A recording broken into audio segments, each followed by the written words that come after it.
Ravaging Specters. Summons ghostly projectiles that home in. Interesting. Let's take a look at the Warlock. But also we got all this new stuff to look at. Hey, buddy. You've earned my deepest gratitude. For the rescue, of course. And since we've made such a great team down there, I have a proposition for you. Yeah? I like this man. This well has dried up a long time ago. Now it leads to the very halls you helped me escape. But if you ever happen to find the other end, you might want to drop a trinket into the bucket. Then I hoist it up and make it available to you up here. What do you say? It sounds like when this guy's talking, he's hey, he's pinching his nose, he's getting a little nasally, and then it also sounds like he's pinching his throat a little bit. It's a really weird voice. I don't know about it. Fair enough. I wouldn't want to be stabbed. Shot? Not gonna be a good time. That's a stand-up routine. I can't remember who did that stand-up routine. They were talking about like, yeah, if you're gonna stab or shoot me, just shoot me, man. Being stabbed, I don't want to like, oh no, I get to think about it the whole time it's happening, oh god. Plate armor. Alright, we got 2 gloves, 2 shoes, 2 chest pieces in there. They talk about how shitty getting stabbed. Yeah, and Hot Fuzz too, they do it. What's going on, Bex?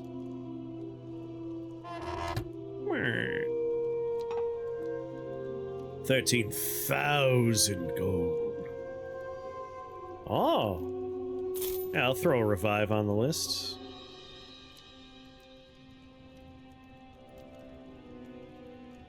Most stabbings happen at family events.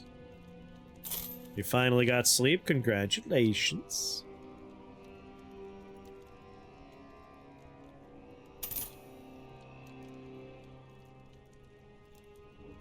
Getting stabbed is nearly an instant death compared to what they show in every movie.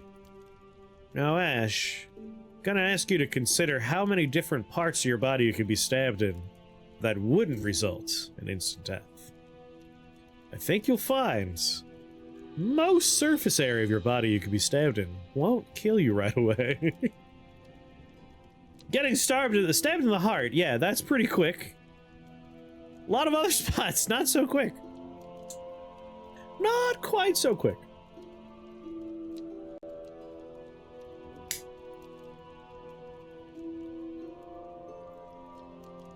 I'm a balloon, you stab me anywhere, I'll pop.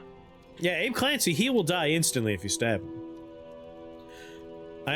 So when you say instant, what you're trying to say is inevitable? Like, 99% of people that are stabbed will die? I'm gonna go ahead and say that's also incorrect. Just because, like, I know people that have been stabbed. They're alive. It's hard to stab someone in the heart because of the ribcage. You gotta go, like, under and up.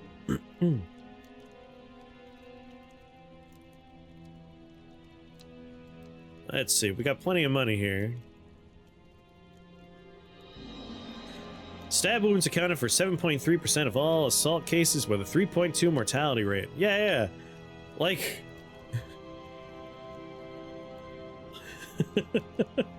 No, I'm hurt. We didn't make you make these claims. You made these claims.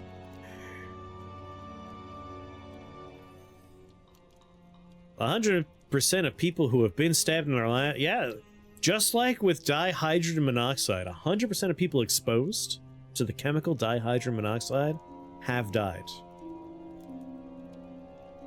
Yeah, a single stab is not going to be fatal very often unless you hit an artery or a vital organ. And even organs, like, they suck, they're bad. Internal bleeding is going to do you in, but you have time. Get some damage upgrade. Attack speed upgrade. Or unless you're left on a battlefield for 4 hours. Yeah, like no treatment will be bad for you. Mortality rate associated with stabbings in the United Kingdom has been between 0 and 4%. 85% of injuries sustained from stab wounds only affect subcutaneous tissue. Yeah, like there's a lot of person, you know? There's a lot of opportunities to stab parts that aren't going to be fatal. Yeah, more pickup range. Alright, I'll do one more with this new character, because this has been fun. People are meaty. They're quite meaty. They're quite meaty. You got a lot of person in the midsection? How many people you got in there? Oh, we got the Forgotten Viaduct. We'll see a new character and a new location. People are delicious.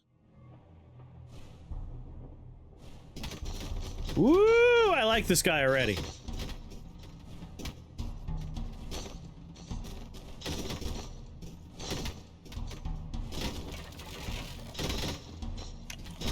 I don't know, I've accidentally stabbed myself and I survived.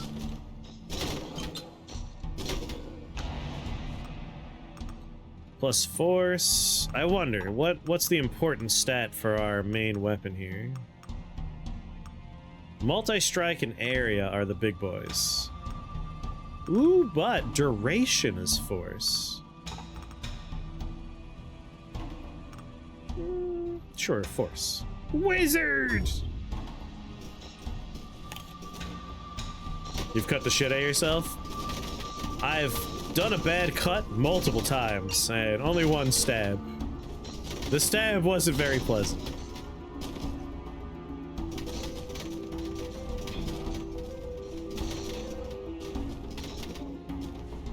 I like that, like, you go to a new area, you get bespoke enemies.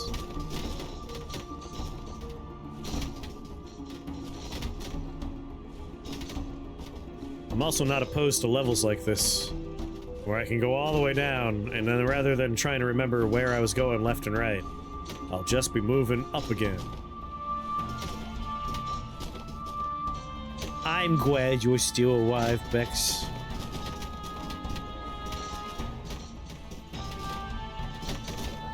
More damage would be appreciated, though.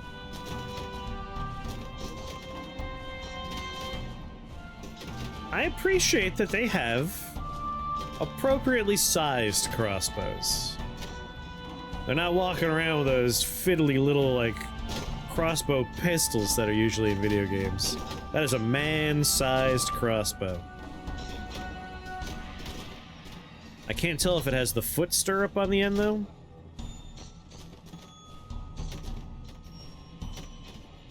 What's going on, Rip? My plan is I'm gonna keep walking down, pick up the paper, and then I'll go up, and I'll scoop up all the goodies that I left on the floor.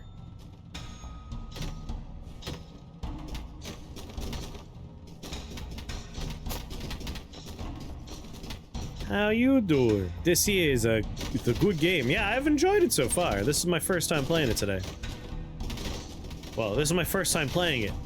Today is my first time. This is my third time playing it? Fourth time. This is my fourth time playing it today. 4 frost projectiles, yes. No, go. Which ones are still alive, 421? I do want to know. I didn't play it because you fell asleep. I figured I would wait.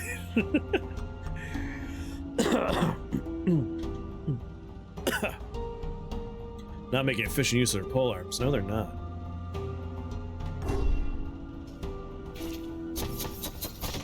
Oh, that's not fair. That's cheating. This motherfucker.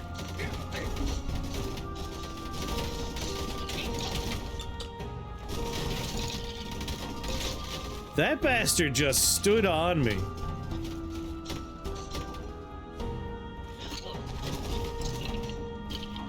This is Diablo Survivors, Mona. Thank you very much.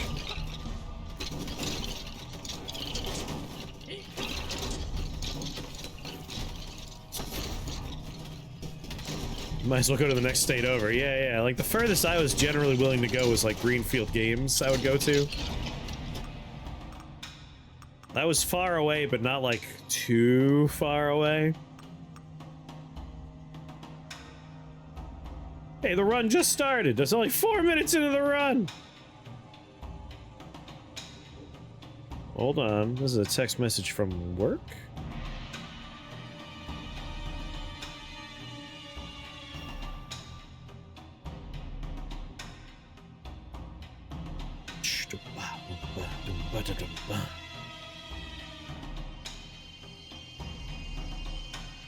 That's not something I've replied to just yet.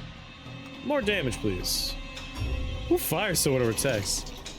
No, no. These are questions along the lines of, the art I'm looking for is not where I thought it would be. But I'm leaving the shop, so don't even bother replying. Like, thanks. Why'd you bother texting them? The answer's going to be... use the search function. Attack speed. What are you looking for at a game store? Oh no, we were talking about, like, I was collecting some single cards at the store that's in the mall. And it reminded me that most of the places I used to go to for magic stuff aren't around anymore. A lot of the game stores around here closed. Or at least the ones I like to frequent have closed. But I was very pleased. The place in the mall I went to, I got a bunch of single magic cards. I was getting rooms for my commander deck, built around opening and closing the various rooms in the new set.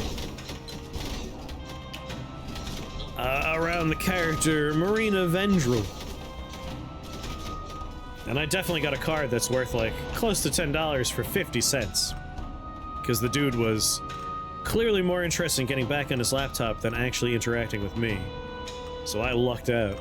Made out like a bandit. I probably got like $20 worth of cards for $2.70 or something like that.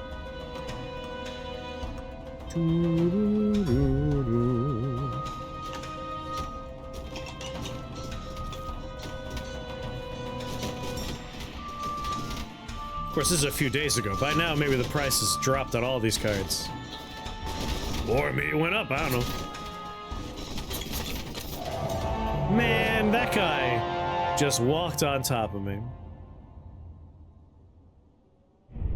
I like this character. But we need to walk faster if we're gonna be this dude. Movement speed. 3,000! Expensive. Alright, Forgotten Viaducts.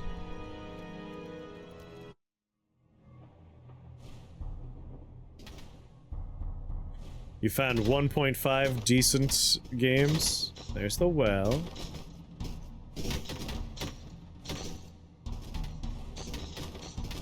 Are you telling me X9 is the only one at this point? That's kind of sad. Wow, that's terrible.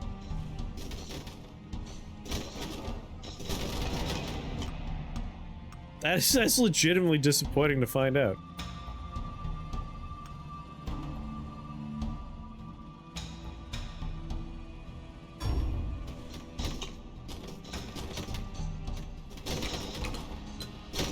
Well, I guess they better never close. More damage.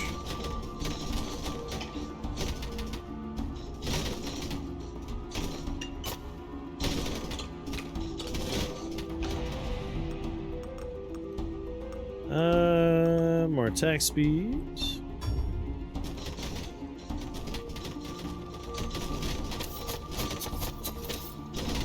Oh my god, this guy is just slow enough for this to be a problem. Maybe I should just be focusing on the movement speed for this man. Like trying to juke through the crowd. Bad for me.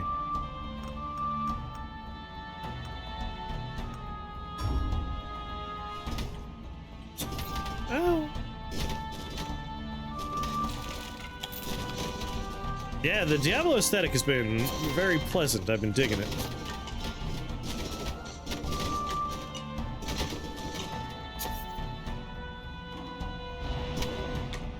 Alright, maybe I'll bring this guy back to level 1. Because we haven't finished that level. We beat the second place. We haven't beaten the third place. And we haven't beaten the first one. So maybe this man wants to go there. Keep driving. If you post in the Discords, like I'm making a list of demos for checking out on Wednesday. Wednesday's gonna be the demo day.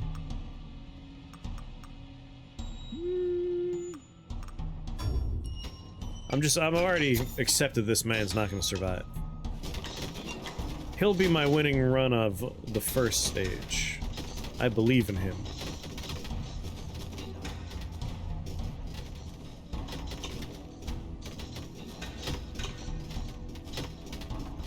I could see this one. This is a somewhat tougher level, this one. But we've beaten the second place. Maybe instead of doing this, I'll go back to the first place and get a win there. I feel like this man will clean house on that area. Yeah, he's regenerating health very slowly. If he even is, I don't think he has any regen to start. Yeah, I figure we're gonna need the meta progression. And no items are equipped on this guy. He is naked.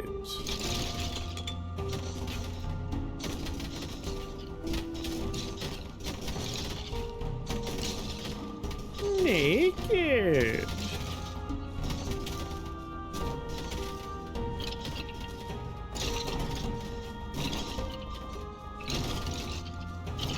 What?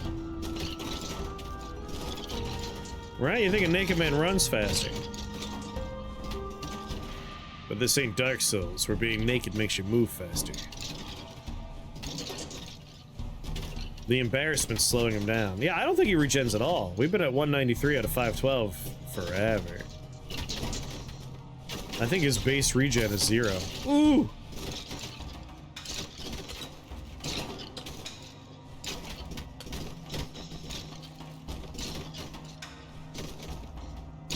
Oh, oh, oh.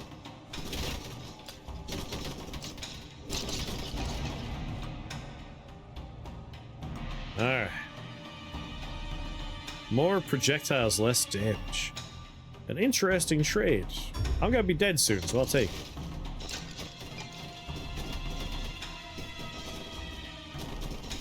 I'm still only seeing... Oh, okay, there are 3. Hello? Tread carefully, my friend. Those scribblings keep the wraiths at bay. While running from those creatures, I've lost the only thing that could get me out of this precarious situation. This is my favorite part of this game. Potion flask. If you could retrieve it for me, somewhere further northbound, I would be forever in your debt. Oh, it's so spot on. Like, everything reminds me heavily of Diablo 1, but these little moments...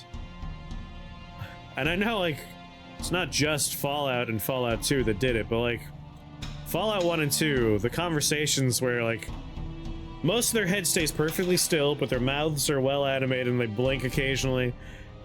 I love that as a kid for whatever reason. Like, it really stuck with me. So I think of Fallout when I see that.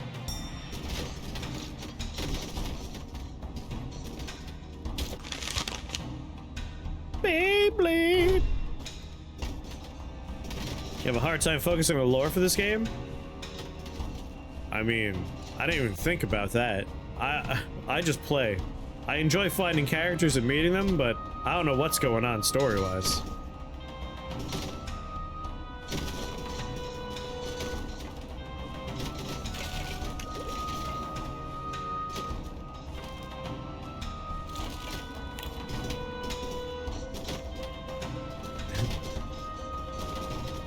Oh yeah. No, this game has a great aesthetic, a great vibe. Like, it sounds good, it looks good. And honestly, like, I know the survivor genre is not for everybody, but out of them, like, this might be my favorite one. I know Vampire Survivor is the de facto game, but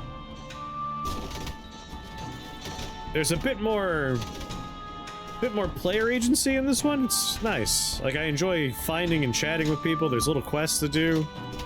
It feels like I'm going to places that matter.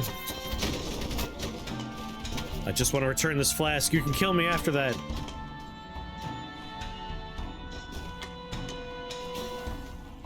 I'm really digging this one. Sir, please.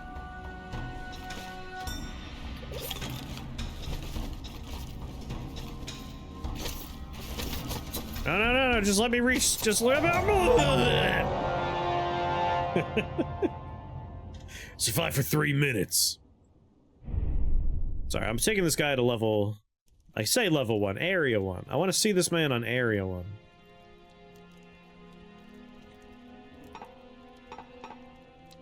Because I've beaten this. Haven't beaten this. Don't stand in the gargoyles. This man's movement speed is the same speed as the enemies. It's rough. Wear the gear from the well. If I die wearing that, will it come with me? Do we get it back?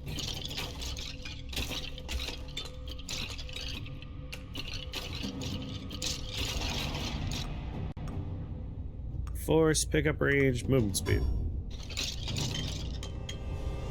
But yeah, I should have taken some of the gear.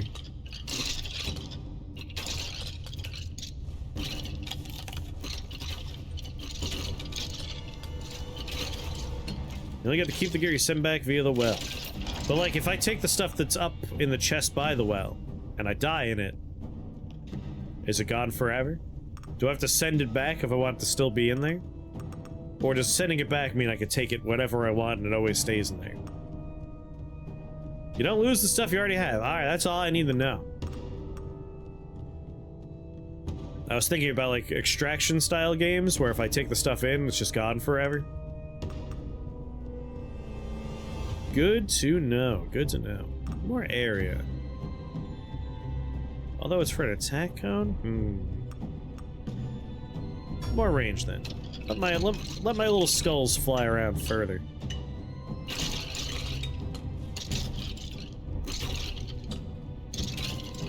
Love to get more damage. Damage.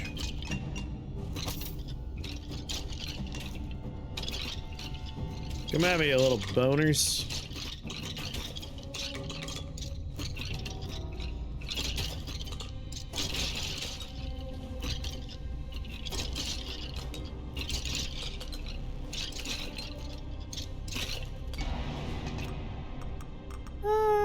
Pickup range, regeneration, base defense. I feel like this guy has no base regeneration. Let's have some base regeneration.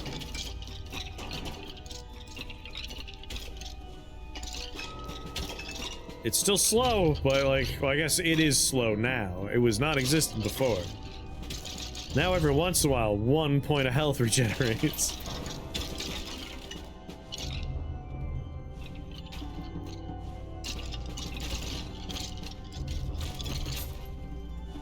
Does that make this a third-person looter shooter? You decided on a costume yet? Have I asked you what you're going for Halloween yet? Like, you have a kid, you're gonna be trick-or-treating. What are you gonna dress as?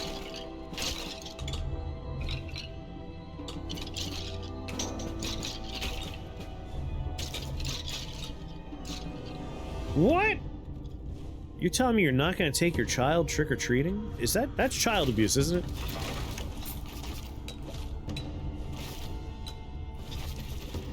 Kid's gonna be Spider-Man? Alright. You should go as a different Spider-Man. Do a Spider-Verse themed group costume.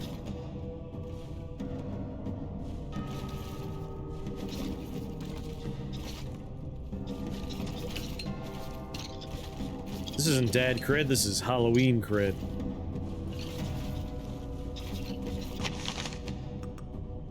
I do like Frost Avalanche. I'm taking this again.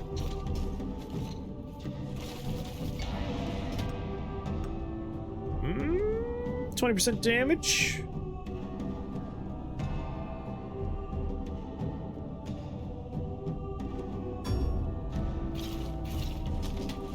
I'll take it.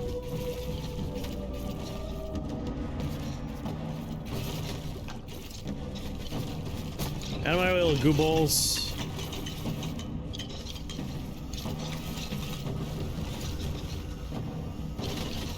Alright, got two big friends. I want to kill them and take their treasures for my own.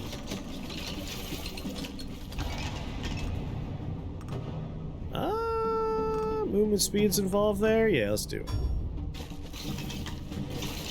As for me, I don't know yet.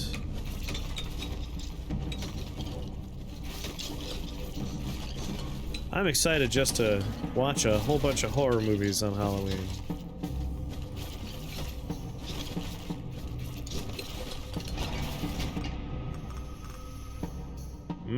Multi-strike, yes. Oh yeah, I'm excited to see how this guy will scale as we go. I feel like he'll be fun.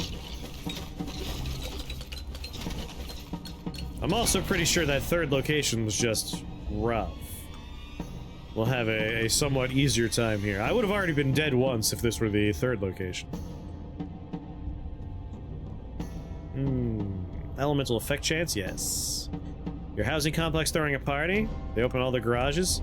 Ah, the local trick-or-treat experience? That's not bad. I know other locations do like trunk-or-treat. Kind of a bouncy castle.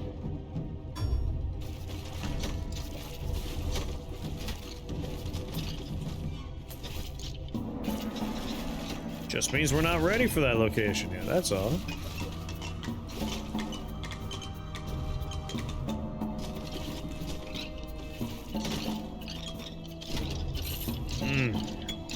You got anything for me, buddy? Mow him down!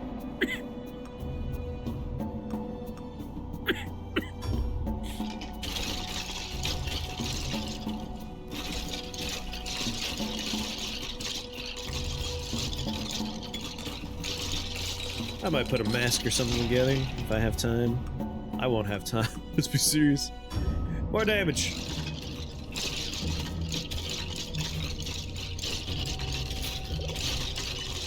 Got him.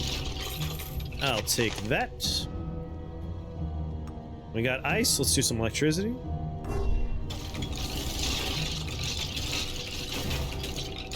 You know, I'm not even gonna pick anything up because I have one of those little attractors up there. Just gonna go grab that.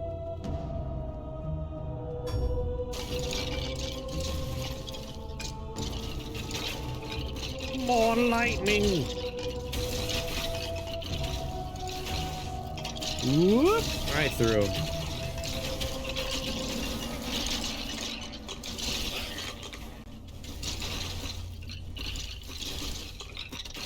Yeah, Vampire Survivors being a runaway success really blew the genre open for a lot of folk. There's a lot of these games now. There's a lot of good ones, but there's obviously a lot of like, I see you didn't put much thought into this game. So I played a lot of demos of these that are like, if you're not gonna bring anything new to the table, why show up at the table at all? But someone sat down with Vampire Survivors and was like, you know, if this was just a little bit more like Diablo.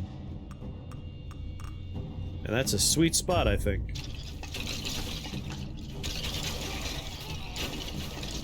$2,000 damage on that lightning bolt. Good lord, the crit rate is high on that.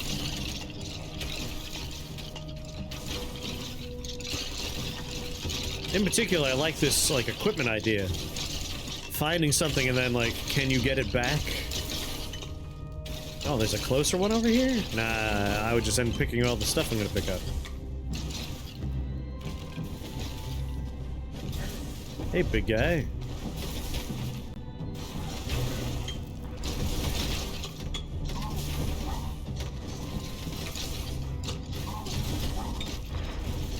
Yeah, Death Must Die. That one came up, as he not mentioned.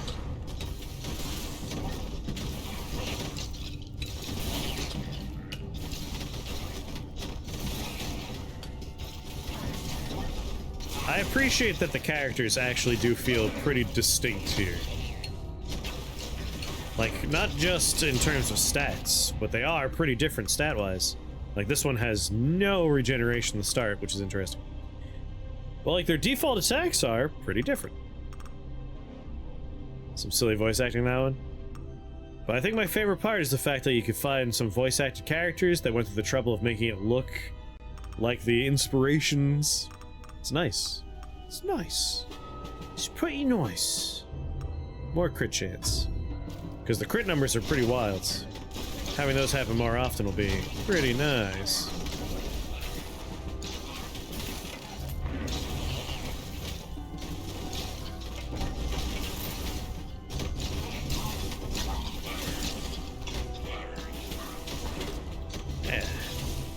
I'd say this is a winner right here.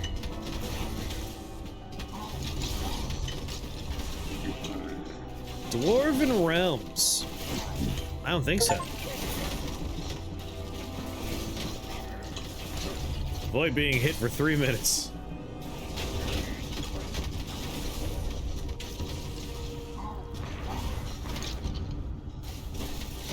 A Doom Survivors. Describe what a Doom Survivors might be like. Would it kind of look like, Jupiter Hell, like aesthetically? Rip and tear, but you just pick up different guns, chainsaws and stuff.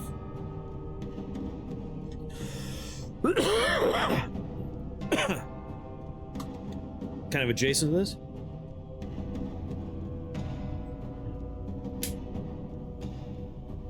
Imagine, dear player, music E1M1. Yeah, post in the Discord. Doom's already survivors.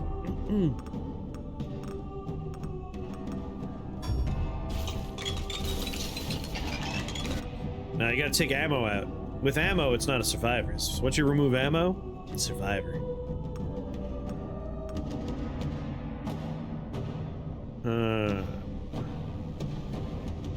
More movement speed.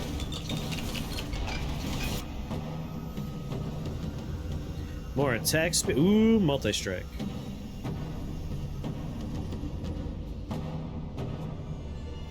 We lose 10% of our damage, but that multi-strike makes up for it. I might just go for straight up more damage from my attack. And by might, I mean that's what I just did. More crit, more radius from my lightning. More attack speed for me. Block base on hit with physical damage, 20% chance to spawn a shockwave. Per 1 HP missing, 0.1% damage. I might just grab this and immediately throw it up the well.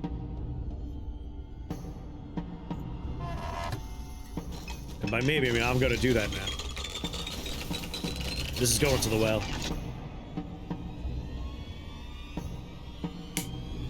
I don't think it helps this character, but it will help someone else. More damage, more attack speed.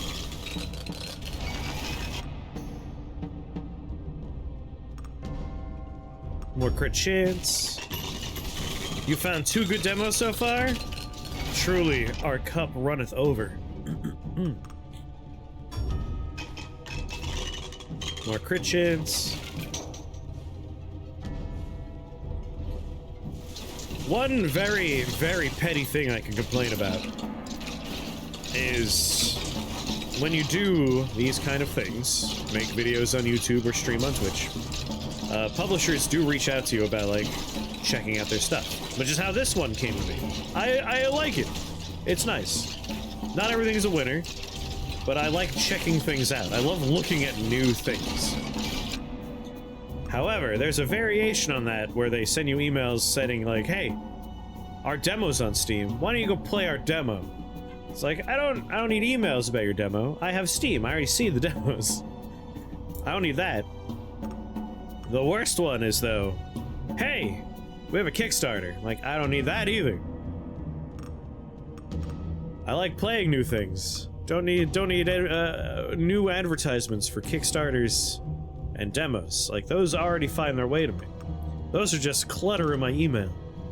Which is why I had... like, I literally... thousands. Like, 7,000, 8,000 emails more that I had to go through the other day. I had to do it. I had to go through all my emails. I'm free now.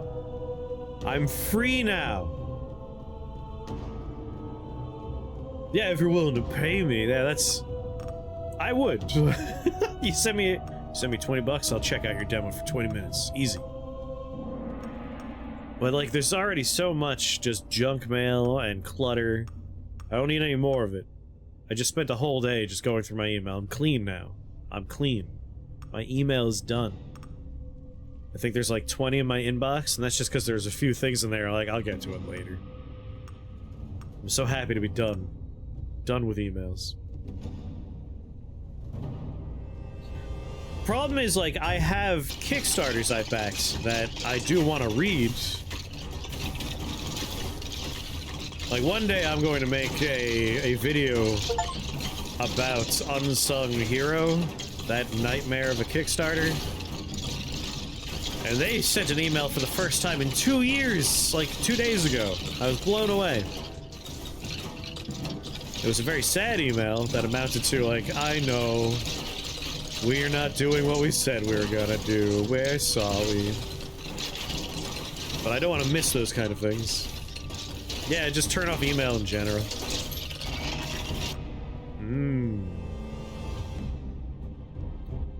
The amount of emails I've not deleted over the years terrifies you. Like, with Google, there's this, like, don't bother deleting it, right? Like, you have the storage. Just set it to red or something. It's like, no, I can't do that.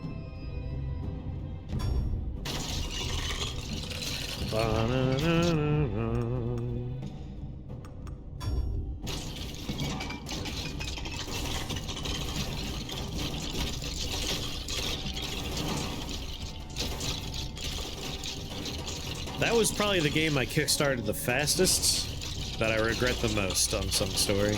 Unsung Heroes? No, Unsung Story. Do you like Final Fantasy Tactics? We got all the people involved here. It's like, oh my god, I instantly back it. What a disaster. Turns out we lied! They were in the room once. But then when they didn't like the direction we were going, they left. But we didn't mention that. Oh my god.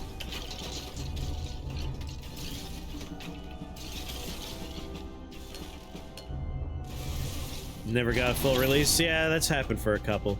Like, I don't mind so much if a Kickstarter fails. You know, like, they get the money, they try and do it, it all falls apart. Maybe their vision completely outpaced their grasp. As long as they're open and honest about it, it's disappointing. Give me whatever you made.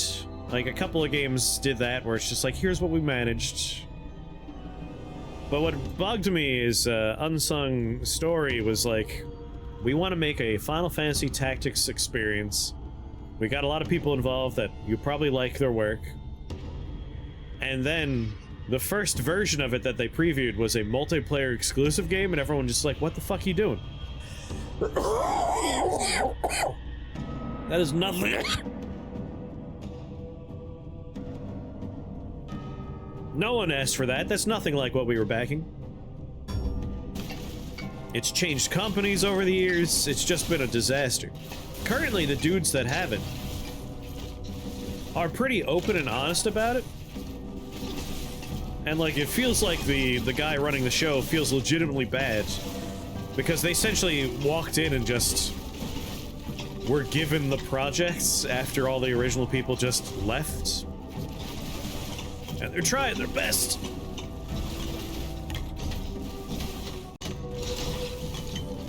Don't like Kickstarters? You want a full game. Like, a Kickstarting experience is essentially, we want to make a thing, we don't have a publisher. You are going to be the publisher. You're going to fund it. So I don't dislike Kickstarters. You are investing in a project, whether or not that project comes together, there's a risk involved. Some really good games have come out of Kickstarter. Slay the Spire was Kickstarter. I like the premise. There are some bad stories involved, but there's bad stories for all this stuff. But without Kickstarter, like, some of my favorite games wouldn't exist. Caves of Cud was kickstarted. Slay the Spire was kickstarted. Some really good games exist because of Kickstarter. Early access, on the other hand, I could do without early access. I understand why it exists, but early access frustrates me more.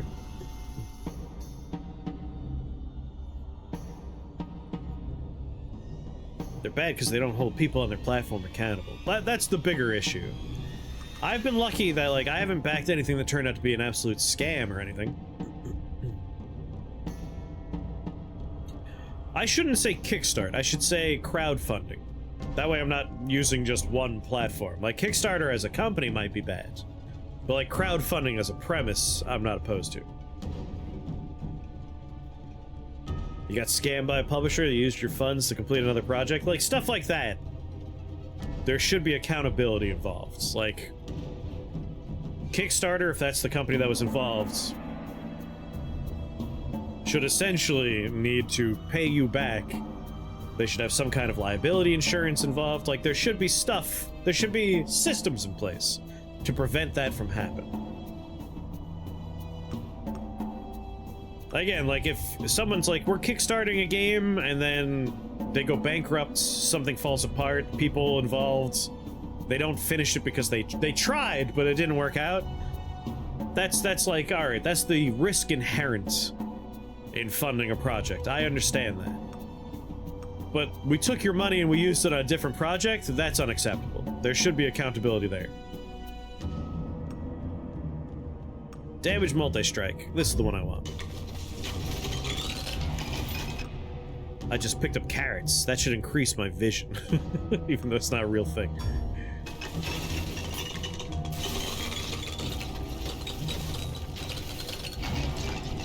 But yeah, for everything. No matter what you bring up, no matter what you talk about, no matter, like, the subject matter, there's always going to be bad apples involved.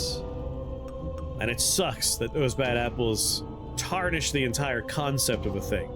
Because there are good early access games that I think use early access the right way. I'll say Caves of Cud is one of my favorite early access experiences because they are consistent. There's going to be an update every week where they talk about what they're developing, how they're doing it, what changes they're making. They have a very active forum where they take your inputs as a early access player into account. Their development is based on those things. That's a great example of a good early access game. And then there's bad games out there where early access is just a scam to get your money and then they never finish the game. Those people really, really bum me out. They really diminish the value of the overall experience.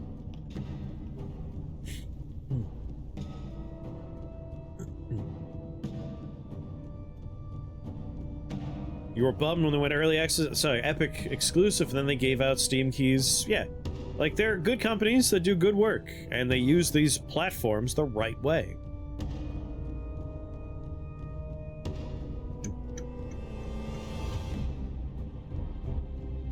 There aren't bad apples with From Software. Well, the term bad apple refers to not like a product a company delivers. It's the company would be the bad apple. So, like, From Software is a good company, and, like, one of the scammers that put out an early access game that they never finished would be the bad apple. Like, I know, I'm using idioms that might be more English, American-centric. But that's on me. I'm using idioms and not being, like, clear text, so to speak. Alright, you got me now. Like, a bad apple that ruins the bunch is a company that abuses early access, makes you think, like, oh, I don't want to buy an early access game because I was burned by this other company. Like, Caves of Cud, great example of a good early access game.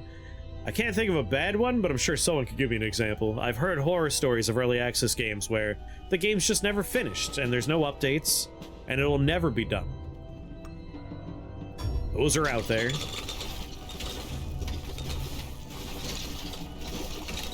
Exanima? But you like Exanima. Baldur's Gate 3 was early access. That's an example of a good one, I assume. I didn't follow the development. To be fair, they're still, yeah, like, they're still working on it, so I wouldn't count Exanima, but they're not doing a good job. Like, I feel like a big part of a good early access experience is either weekly or bi-weekly. Even if there's no change to the products, a blog post explaining what's going on behind the scenes is all I asked for. As long as it feels like you are working and you're letting me know how you're working on it, that's all I'm looking for.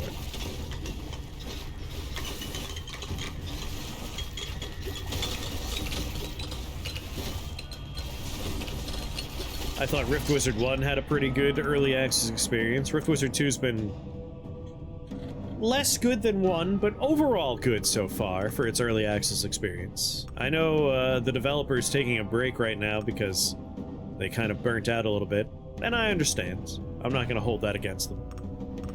They should take time for their personal lives and their families. It just means when the next update happens, I want to feel like it's a somewhat impactful update.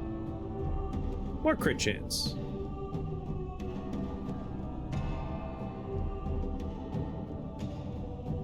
Cube World could have been great. Star Citizen. There was a really good derogatory term for Star Citizen that I heard online the other day. Wallet Citizen or something like that. Like, the game's just clearly a money sink for people. Star Citizen, that's a good one. Store, yes, Store Citizen. That was the one, thank you.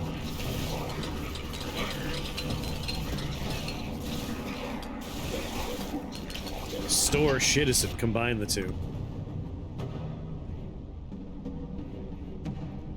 Factorial Satisfactory state in early access. Like, I don't mind if a game's in early access for a long time. That's fine. As long as you're consistent with your updates and you're open about the updates. Like, I just want communication, clear communication about the development. I feel like that is the one requirement for a game to be in early access. Otherwise, it's just pay me for a game that I'm not done yet making. That doesn't feel good. I want to feel like I'm involved in the development. I feel like that's the whole point of early access.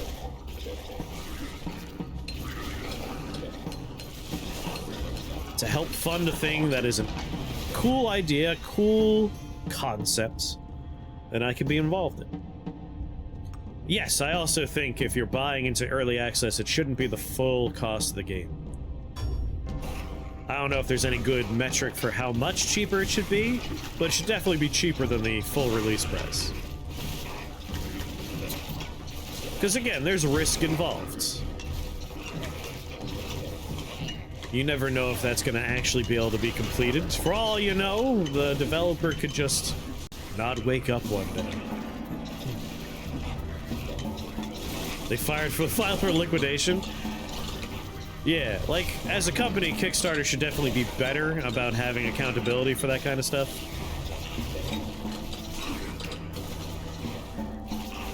But crowdfunding as a concept has definitely made some cool games possible that otherwise wouldn't have been possible. I missed my bucket, damn it!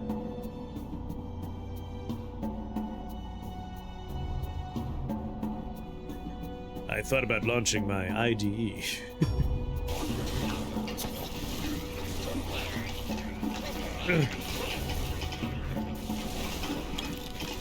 Where's the... There it is, it's right there, I can see it. Get in there.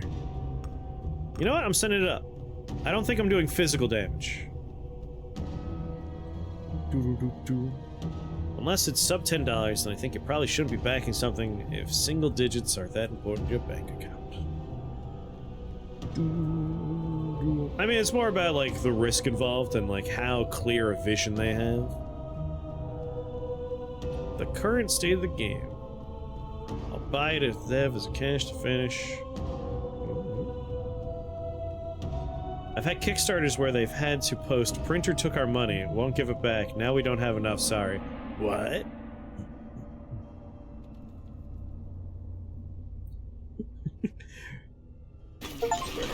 No. Ooh. I just wanted to use the well. I'm done now. Don't hurt me. Ooh, there's a paper down here.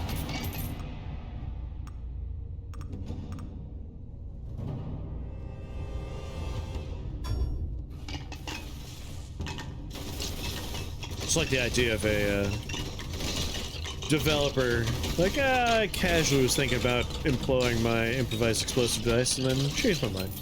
You're safe for now. You're welcome. Ooh. Trail of ice patches. 40% chance to spark? I feel like that's more exciting than just slow patches. IDE, not IED. That's less fun. Crit bonus or range? Crit bonus.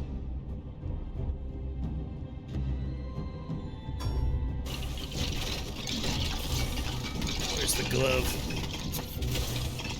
Your world's entertaining too, thank you.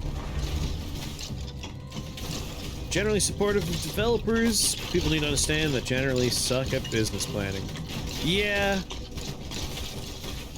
I feel like the Kickstarters that have been the most successful, again, I should say, the crowdfunding projects that have been the most successful have been the ones that have posted not just like, here's our dream, they've posted a clear business plan.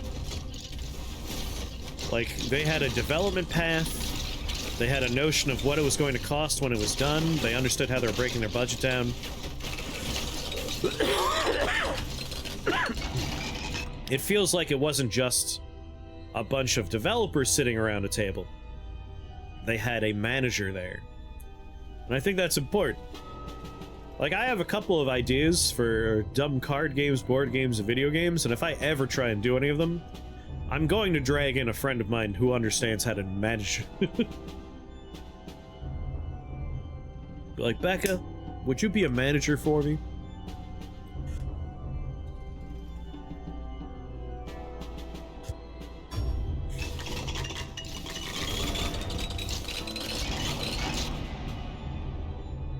Never get a crowdfund again? That's perfectly fair. Totally valid.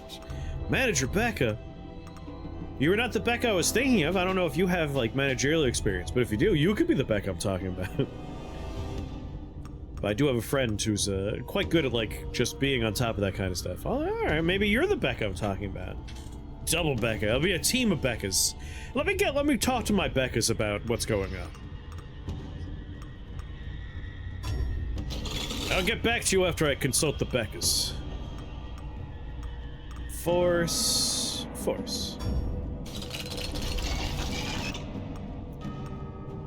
But as someone that, as an artist, the idea of other artists being in charge of, like, the business end of something doesn't fill me with confidence.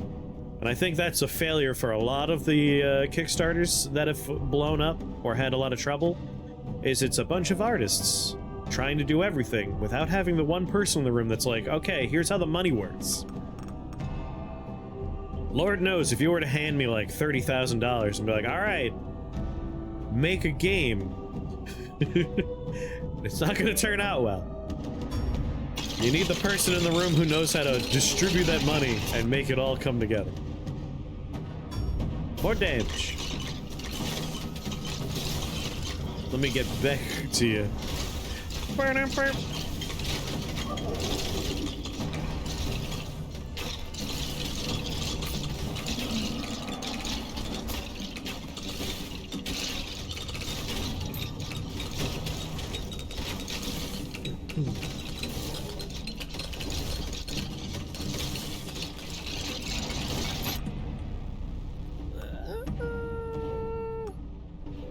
I think attack speed.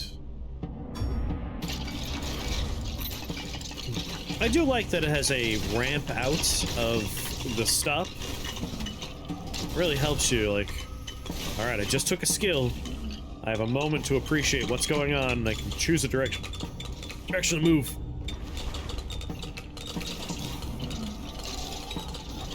But budgeting money's boring, exactly.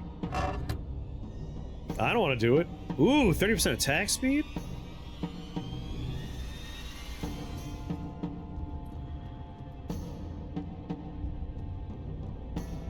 I want to kill skeletons in a demon portal. Yeah, people that enjoy budgeting, they love doing that. But that's not something I find fun. But again, like, generally speaking, folks that are, like, driven by a creative desire, not often are they excited by math or stuff like that.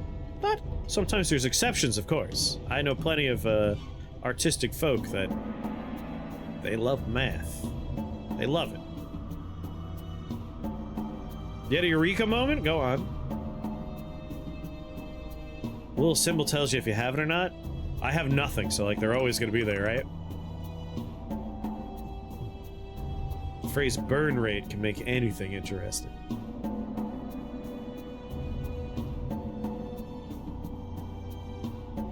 I have those gloves already? The ones I just picked up? Really? Man, I wish I could look at my gear. Huh. Well, I guess those gloves are less exciting now. I'll just keep wearing these. I wish I had the gear from my winning run, but that was pre-finding Wellman. You don't want to divulge it? No, you're not allowed to say that. That's mean. I had a great thought. It's a secret. Messed up, man. Trade secrets? You could tell us. We won't tell anyone. It could stay a secret here on the internet.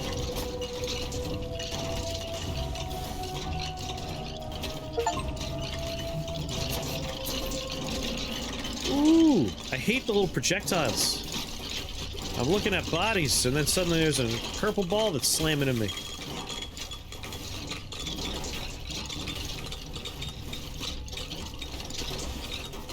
Hope the Becca team. I can tell there's a good pun there. I want to read it.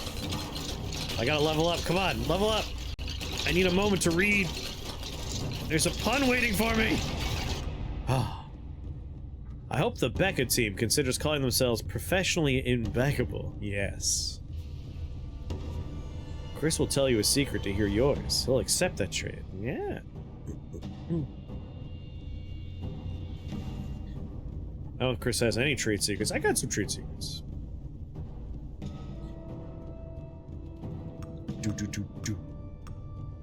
Pickup range. You know what? I'm grievously injured. I don't think regeneration's gonna help too much at this point.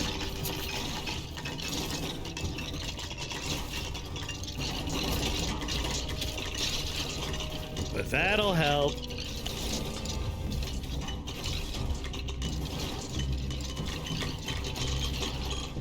I mean, if we're gonna have 2 Beccas, at that point, the goal is to have even more Beccas in the managerial department. That way it can be impeccable. Why stop at 2 Beccas? If 2 Beccas manage well, imagine what a fleet of Beccas. 30 Beccas, 40 Beccas. 10 Beccas.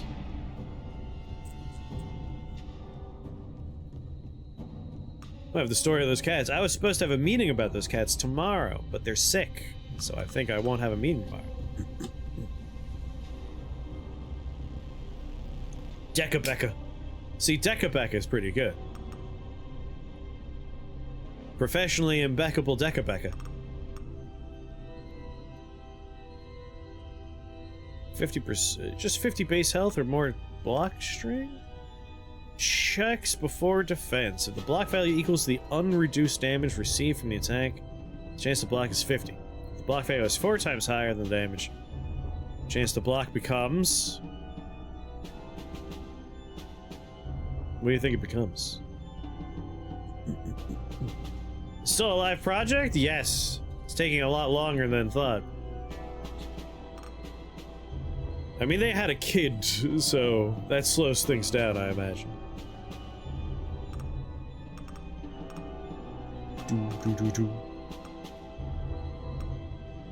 And I had a lot of stuff going on too.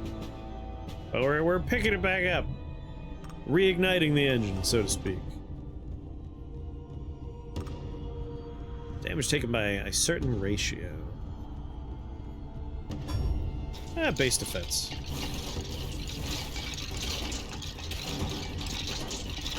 When it comes to these kind of games, I'm always best defense is good offense. But if I don't have any damage up things to pick from, why not just go straight defense?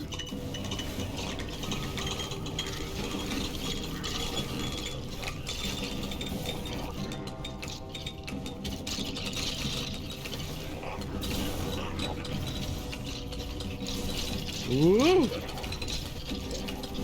Goddamn spear skeletons. They're the problem. Alright, nothing here increases defense, so I'm going straight for regeneration. think attack speed is the thing I would like the most. Like, sometimes there's an attack that'll clear an enemy in front of me, and it just doesn't go off in time.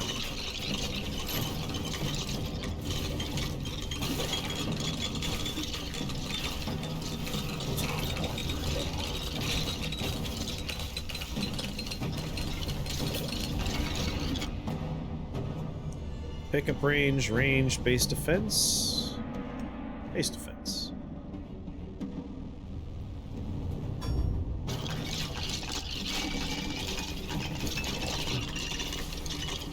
I enjoy the climbing pitch for picking up the gems, letting me know how close I am to filling up the thing. It's a nice audio cue that I could rely on without having to adjust my vision. I don't need to look over at the meter, I can just tell. Well, they strike, but less damage. You know what? Just more damage on the ice.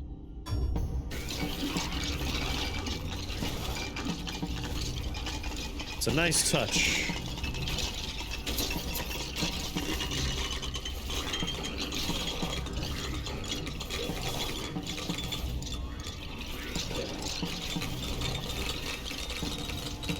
God, I hate this guy.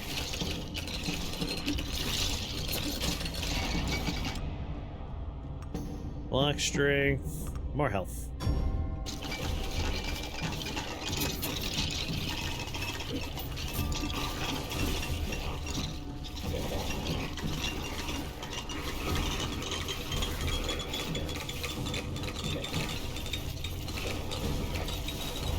Bunch of the little things this developer did right, yeah. Like, it's just well done. It's good. Range, area, crit bonus, pickup range. Crit bonus.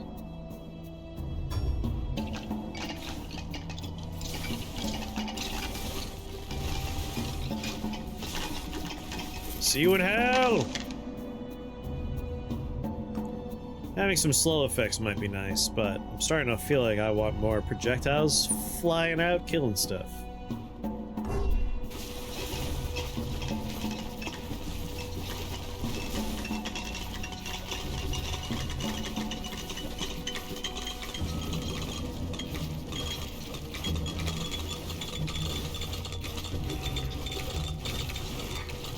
Little mini dogs. We got purse poodle demons.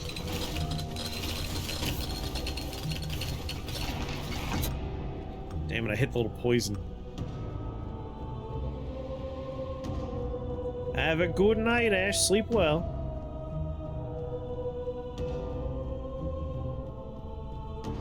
Purse poodle demons redundant.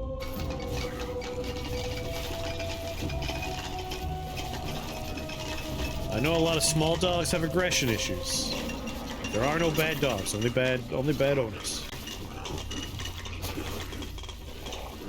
All dogs are precious little angels to me.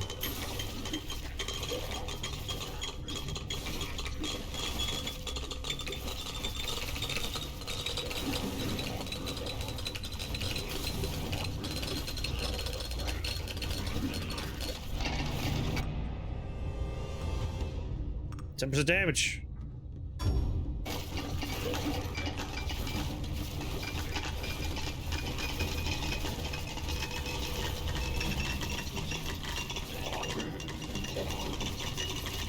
My God.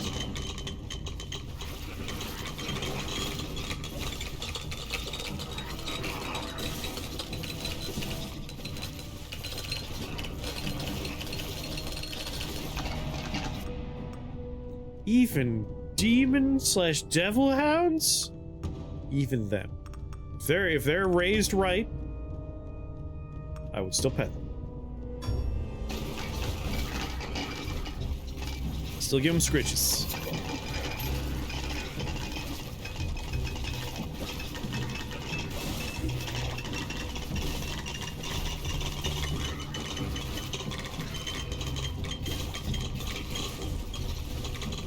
God damn. Not a lot of safe spots to stand. With my 25 health. Well, look at you.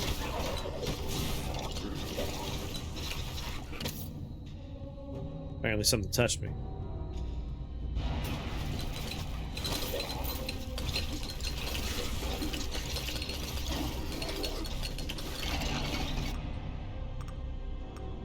Oh, attack speed. Right, as long as they're not raised in the 9 hells of the abyss, they could be friendly.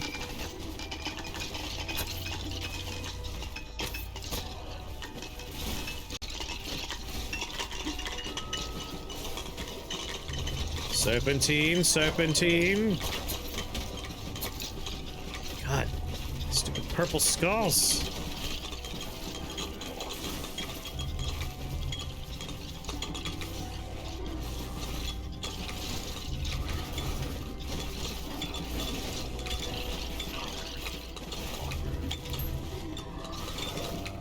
Health potion. Hey!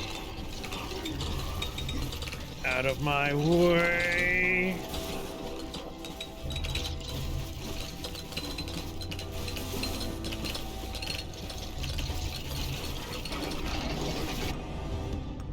Whew.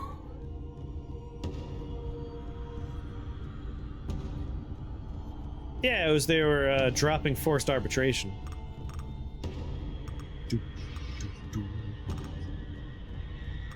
Now, if you've got a problem with them, you gotta go to court. More range, less range. That's probably fine.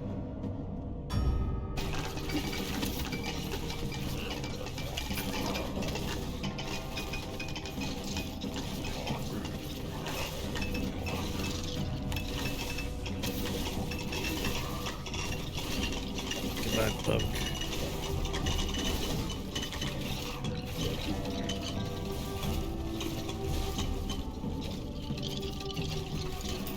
This is the worst, man.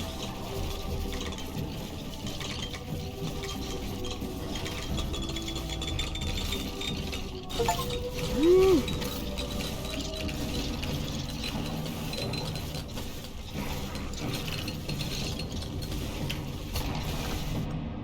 Oh. Yeah, they were gonna do the fun big ol' arbitration bomb? Mass arbitration?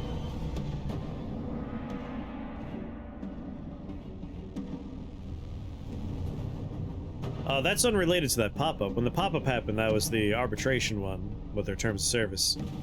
Steam added a thing on there letting you know you're leasing your games instead of buying them for the buying products part. Crit chance and area radius might be the way I want to go. Or more freezing. Radius means hitting more people. But that's always been the case, but now they need to be more clear about it. I've enjoyed the good old games. They have a message on there like, we'll never take away your games.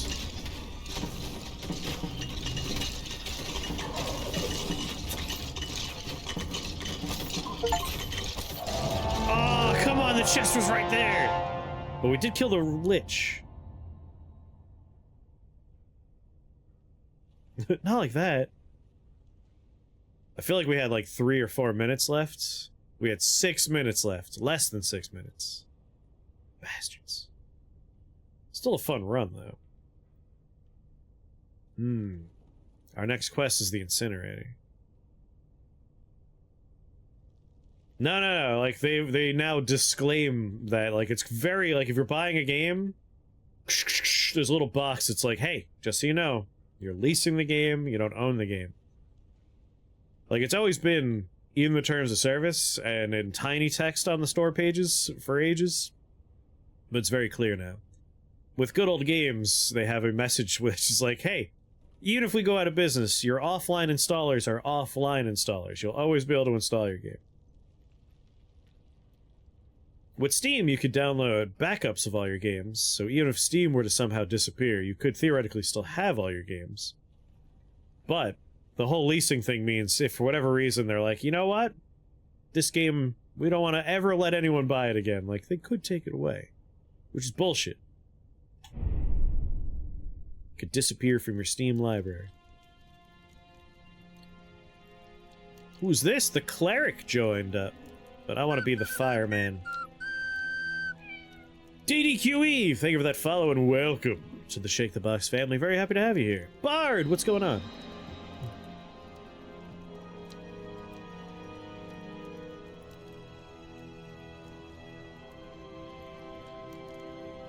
Blame California. I feel like it's a good thing.